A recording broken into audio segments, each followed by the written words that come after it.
Hello and welcome to Original Soundchat, where video game music is a work of art. On each episode, it's our goal to help you learn about 2 soundtracks from the world of games, as well as the people, stories, and critical tracks behind them. My name is DeVader, and we're brought to you by Anonymous Dinosaur and Rhymes with Asia. It's time to appreciate great OSTs and the games they come from, without getting too bogged down in music theory. This week's game is 2016's Salt and Sanctuary, the hand-drawn action RPG that brought Souls-like gameplay into 2D, fusing it flawlessly with the gameplay of Castlevania as you quest to save a princess in a world powered by salt. Yeah, that's right, kids, you're stuck with just me this week. Peter is very busy with work, had a very hectic week coming up, so he figured it was probably not going to be in the cards for him to be able to edit a 2-person episode, so asked me if I would do a solo episode, and I said yes, and here we are. This is the second time, though, I've done a solo episode with a game that I have not played, because I have not played Salt and Sanctuary, and I don't think I ever will play Salt and Sanctuary, mainly because it doesn't sound like my kind of game. That being said, it was a listener suggestion, so it's been on the list for a while of games that we should cover. I think the soundtrack is pretty good from what I have listened to, which, I mean, I obviously listened to the whole soundtrack in preparation for this episode. You get what I mean. But yeah, so it's just me. So how am I doing? What am I playing? Why, thank you, me. I'm so glad that you asked. I finished The House in Fata Morgana. All of it. I read all of it. Everything that is included in that package on the Switch, I've read it all. The side stories, the short stories, everything. And wow, I really like it. I really like it a lot. I think it might... At current time, I'm pretty sure it has probably nudged something out of my top 10, maybe even out of my top 5 games of all time.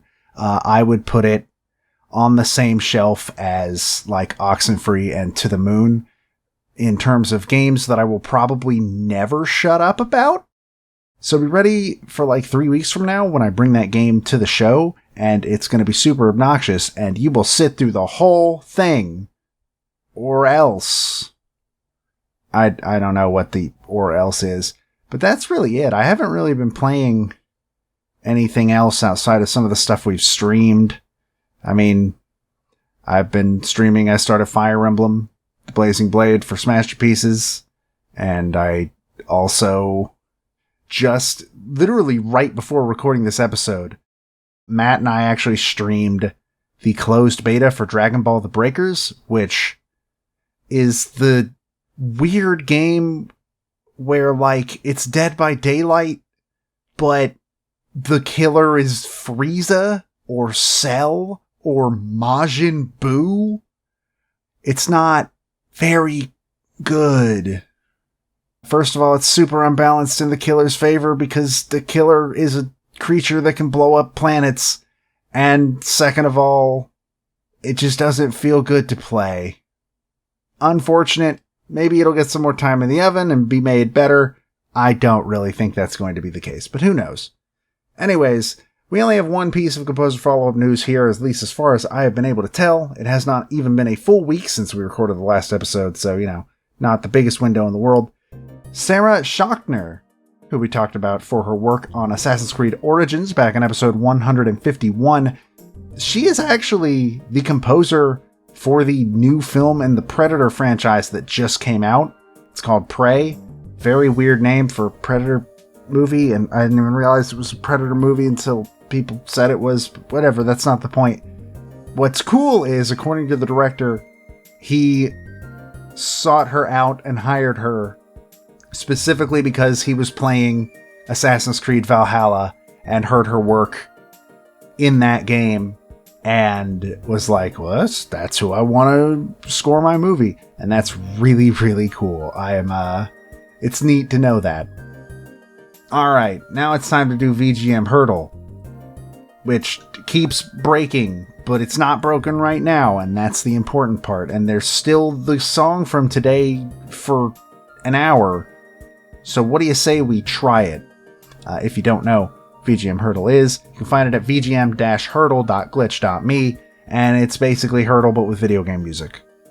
You try to guess what song it is based on the first second, and then if you can't get it in the first second, it's the first 3 seconds, and so on and so forth until 16 seconds, and you need to try and guess it before then. So let's try this now.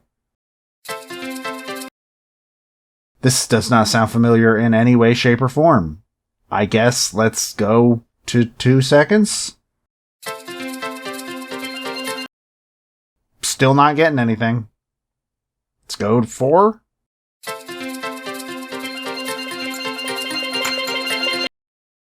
Maybe it sounds kind of familiar now? This is going to be the first episode where we don't get it, and it's going to be my solo episode. Oh my god, it's definitely going to be that, isn't it? Oh no! Alright, let's add 3 seconds.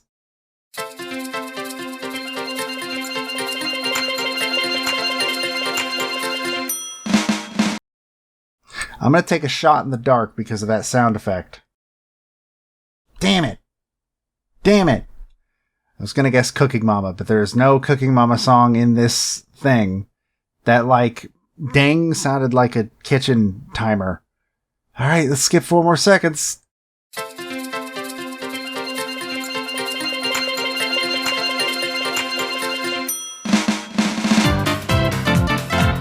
Oh my god.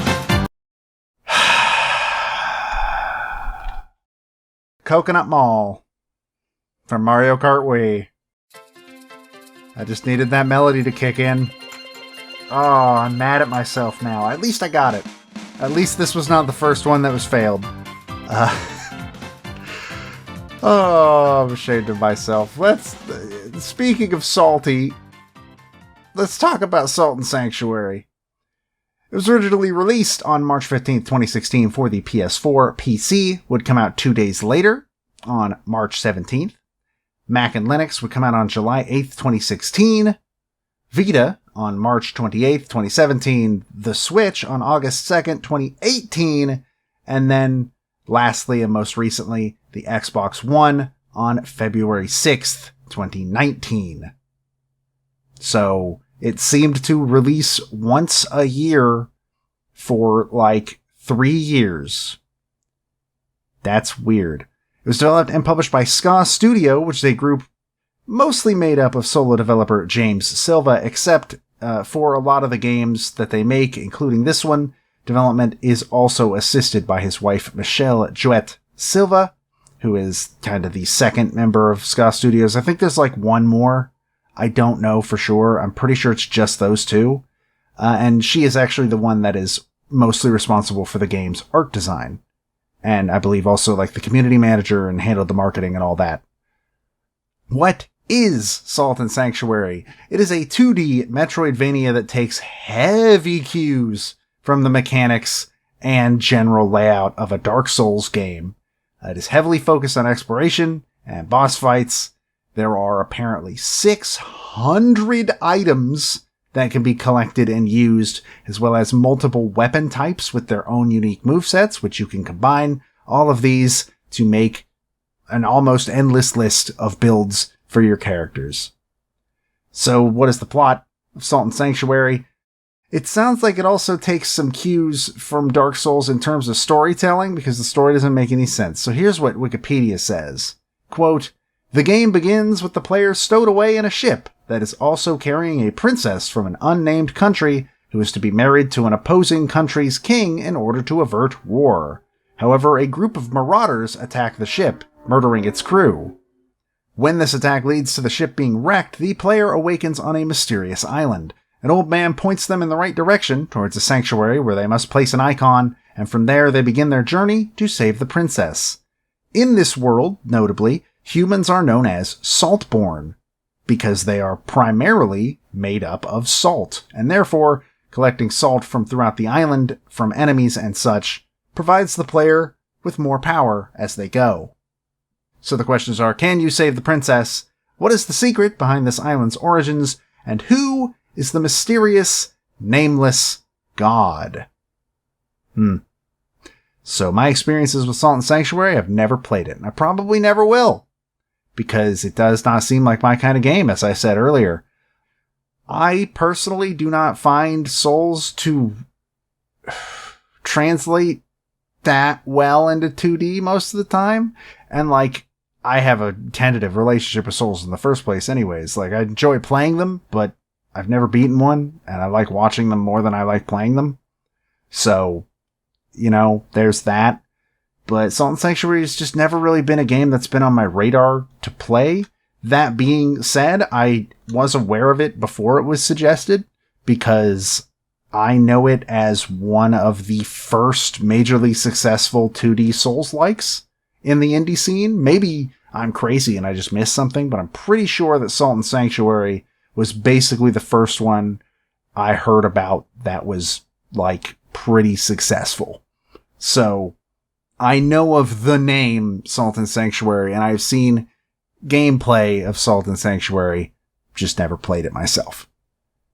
So, there's not a lot of information on this game's development. There was an interview on Sci-Fi, apparently, that was just directly with James Silva, but I couldn't get to it because the page is gone, which is always super frustrating when you're looking at Wikipedia and you're trying to look at their sources to get like a sort of jumping off point, and the source is gone because it was an article that was written in 2016 or 2015 maybe, I don't even remember. But yeah, unfortunately. It was announced on the PlayStation blog in August of 2014, and this was actually the first game that SCA Studios released on a non-Microsoft platform. So the first major success for James Silva was the game The Dishwasher Dead Samurai, and it was mainly successful because Silva managed to land a contract to release it on the Xbox Live Arcade, which, young children, if you'll believe it, online stores weren't always a thing that you could get on a video game console. There was a time when Xbox Live Arcade was cutting edge and also the world's greatest trove of trash. So that was where indie games lived for a while. It was there in Steam, and even Steam wasn't a big, like, place for them yet. The indie boom hadn't really fully taken off. Now, it's generally referred to as a fusion between Souls and Castlevania, but apparently the original concept was meant to be a fusion between Souls and Silva's The Dishwasher series, which is why the art looks like it does, I think is what it was saying, if I got the gist of it correct. But Castlevania, particularly Symphony of the Night and the DS Castlevanias, are also listed as major inspirations, so it is not wrong to say Souls and Castlevania. Apparently it was developed in around 2.5 years, and was originally planned to have a lot more complexity to it, but things had to be shaved down because the team was 2 people. And 2 people can only do so much when it comes to making a video game. You know how it is. Salt and Sanctuary reviewed very well. It has an 84 on Metacritic. Most praise was given to the game's visuals and gameplay, though a few critics lamented the game's minimalist story, which, I mean, that just comes to Souls. Souls is a pretty minimalist story that is only told through, like, item descriptions and stuff, so I assume that's what they were going for. Multiple reviewers claimed that it deserved a spot on the shelf next to the games that inspired it. Like, a couple reviewers, more than one, basically said, like, yeah, to just say it's Dark Souls meets Castlevania is selling it short. It, like, definitely deserves a spot next to Dark Souls and Castlevania. So, it was popular. Surprisingly, and this is shocking to me actually, as far as I can tell, it didn't win any awards.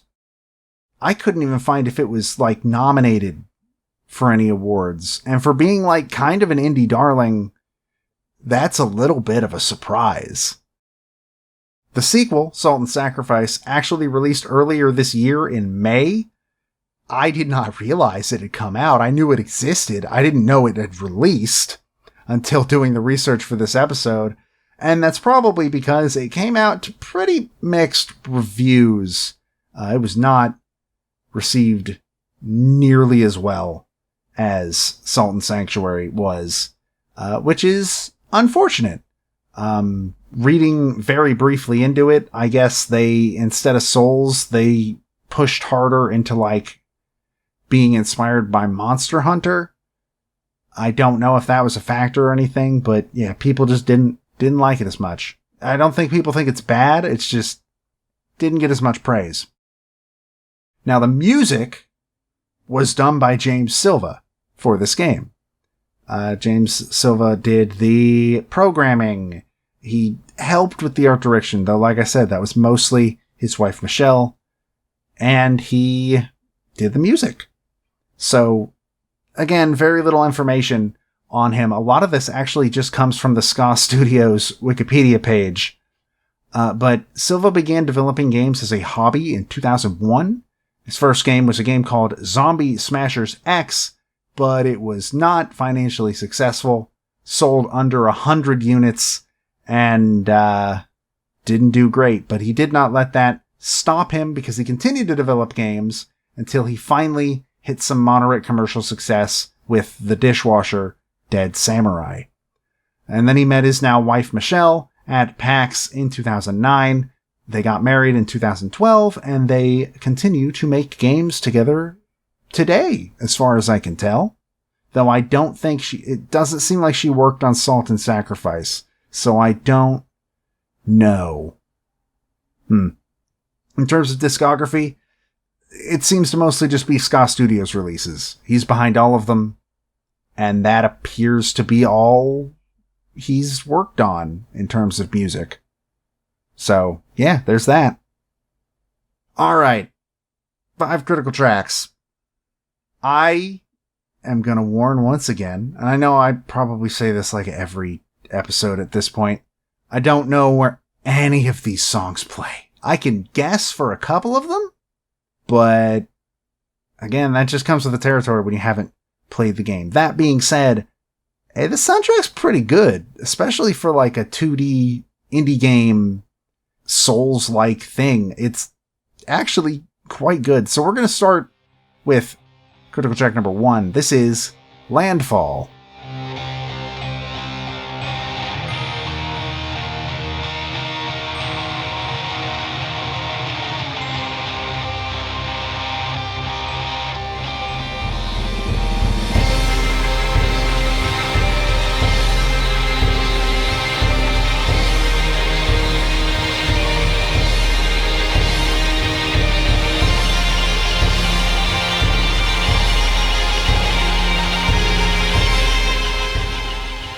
Now, like I said, the soundtrack is really good, but it's also not at all what I was expecting coming into this soundtrack. I expected more Souls-like orchestral stuff, like big epic stuff. This rock soundtrack is not what I expected, and I'm glad that it sort of came out of left field because it's really, really cool. I don't know if that's Silva on a real guitar or if that is a MIDI. It could be either one. It's hard to tell with electric guitars. But yeah, this song really manages to bring expectations to what the rest of the soundtrack is going to be, and it certainly surprised me when I started the track up while doing research. Because again, I did not expect rock to find its way into this fantasy Souls game. It just came as a surprise, but I'm glad it did. Critical track number 2, this is Reverence.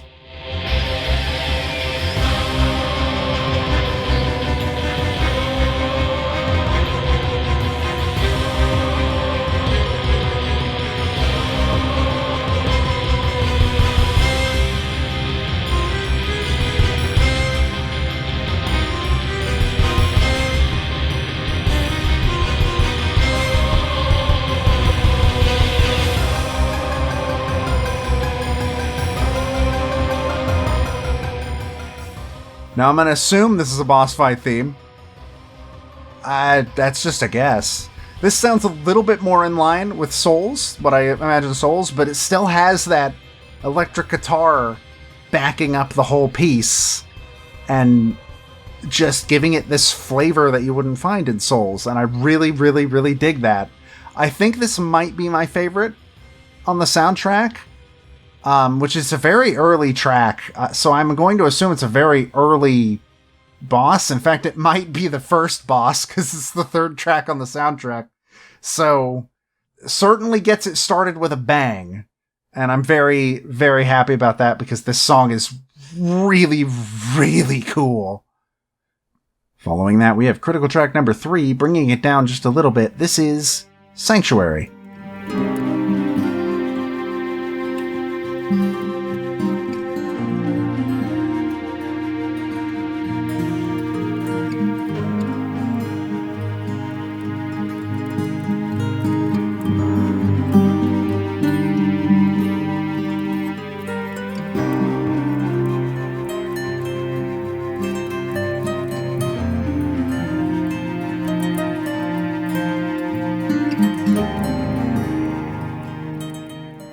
I have 2 guesses for what this song could be. The first, the plot description on Wikipedia mentioned something about a sanctuary that you go to place an idol in, so that, I assume, is what this is, but it also gives me this feeling of like a Majula-ish area or a Firelink Shrine-ish area where you're going in and it's relatively safe and it's where all of the NPCs are hanging out. And it's got this feeling of safety, but temporary safety in general. But I do like the sort of departure from heavy electric guitar. You've got more plucking acoustic. It sounds really, really good.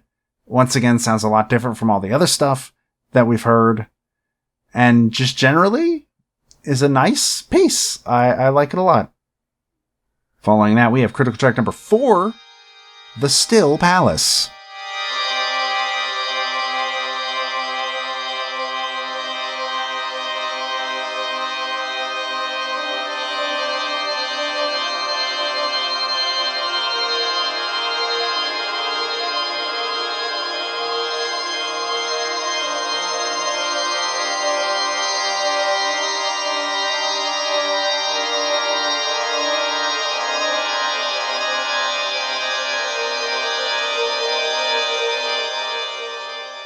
Now, based on what I read, I think the Still Palace is the final area in the game? Maybe I'm right about that, I don't know. But this definitely does have some final area vibes to it, especially with the organ. The just pipe organ for days, especially at the start.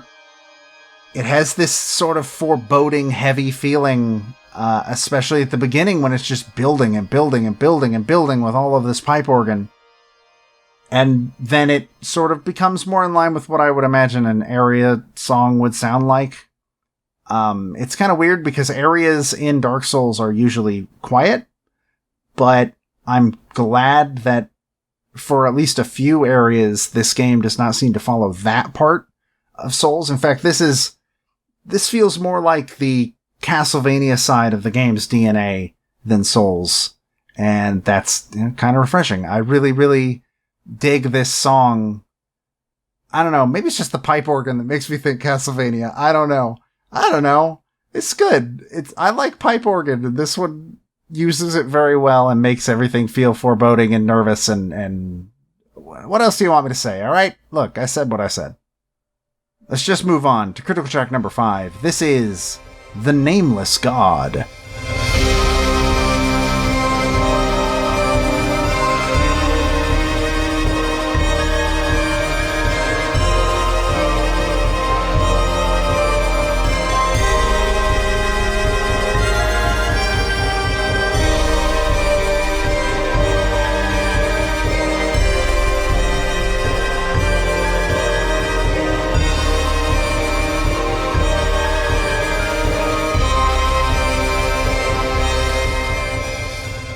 I am gonna guess this is the final boss theme? And it definitely feels like it. It's got this real sense of stakes to it that just feels like a culmination of everything else we've heard. It starts out just a little bit more, I don't want to say low-key, but it's not epic at the start. It's more desperate, almost. And then it really, really gets into that boss theme and feels super cool. You've got the pipe organ once again.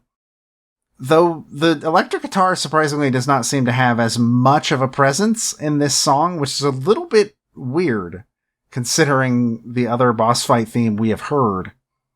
That being said, it's still really cool. I do really like the sense of desperation to it. I don't know how well that fits with the actual tone of the boss fight, but I imagine it fits pretty well. Sometimes when you do a final boss, you can't just have them be epic. Sometimes it has to feel like you are barely holding on by a thread, and that's what this song sounds like to me. A desperate struggle to survive, and I really, really dig that. It's very good. 4 tracks on the cutting room floor. We got 2. This is the first one, Sacrifice.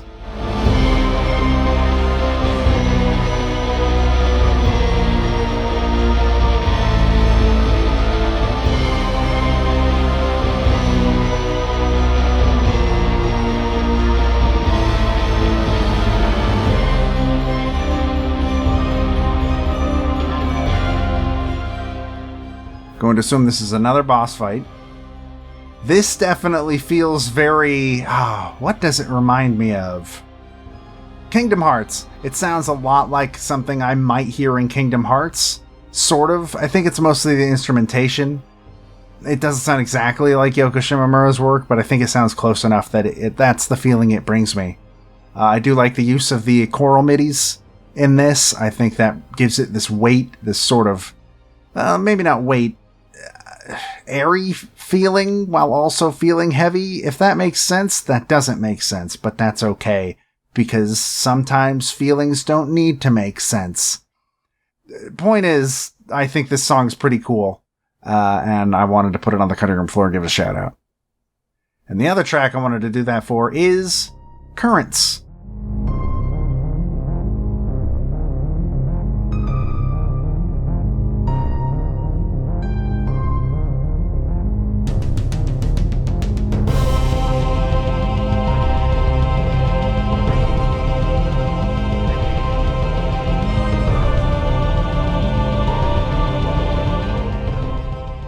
Song starts really calm and then becomes not calm when the synth comes in, which synth is another instrument that I did not expect to hear on this soundtrack when it came up, but here it is. It's this heavy feeling to it. Based on the name Currents, my guess is that the plot description mentions something about a Cthulhu monster, a kraken of some sort. And currents could mean water? I don't know. Maybe it could mean lightning. The guy on the album art has lightning in his hands. I don't know. I'm gonna stop trying to guess. This song is just really, really cool. And it almost made it onto the Critical 5. It just barely did not. So what'll I never forget about Salt and Sacrifice? I don't got anything to forget. I will say I am very glad that somebody brought this game to the table as a listener suggestion. I'm very sorry I don't remember who it was. I'm stupid and didn't write down any of the names back when we initially asked for everybody to give us their listener suggestions. Otherwise, I would give you a shout out right now. But know that, thank you. I don't think either of us would have brought this game to the table had it not been suggested by somebody. And I do think that would have been a shame, because this soundtrack is pretty good, even if it is completely different from what I pictured in my head when I thought about Salt and Sanctuary. Before listening to this soundtrack, again, I expected closer to Souls, more orchestrated, and there's orchestrated elements in there. Well, quote unquote, orchestrated. But, like, the rock aspect is not something that I expected to hear, and it was a pretty cool surprise. I did dig that. And that'll do it this week for Original Soundchat. I'm going to try and do this outro, but I can't do it as well as Peter, so please bear with me. Or don't. That's up to you. You can find both of us on Twitter. I am at StringPixel. You can find Peter at PeteSpeakEasy. The video version you can find on the Rhymes with Asia YouTube channel, but you can find the podcast version, the audio version, the version you're most likely listening to now at anondino.squarespace.com, as well as on every podcatcher you can possibly imagine. It's on Apple Podcasts, it's on Google Podcasts, you can even find it on Spotify, where not only do we have the podcast feed on Spotify where you can get all the episodes, but we also have a playlist where if a song that we talk about is on Spotify, then it goes on this playlist, and it's huge. It's been being built up for like 3.5 years now. That's a lot of songs. And Salt and Sanctuary is going to be joining the ranks because it is, in fact, on Spotify. So look forward to that joining the playlist in the coming days. You can find the show on social media at Soundchat OST over on Twitter. You can give us feedback, and if you want to give your listener suggestion, that's a Twitter account where you can do it. Go on. Don't hesitate. Tell us what game we should talk about. Anyways, next week I will be talking about Ayako Mori for a game that I'm pretty excited to talk about, even though I've never played it and will never play it. And Peter will be talking about Sam Spence, and I have absolutely no idea how we're going to theme these two games together, and I'm so excited to find out how the hell that's going to work. But we'll find out. With that, we do a transition or an ending piece, this time just the ending piece, where we give a shout out to a fan remix, fan cover, something that a fan did to show their fandom. I found a cover of The Nameless God, a metal cover, specifically done by YouTuber Anlusion, or it might be An Illusion, but only with one L. The problem is, I can't tell if it's A-N, and then I can't tell if the next letter is a lowercase l or an uppercase I. So that's really fun. Look up both of those, and maybe you will find this. I hope you do, because it is a really good metal cover. I dug it a lot. It stood out to me pretty hard when I was looking around. And that'll do it for this week on Original Sound Chat. We'll see you next time. Take care.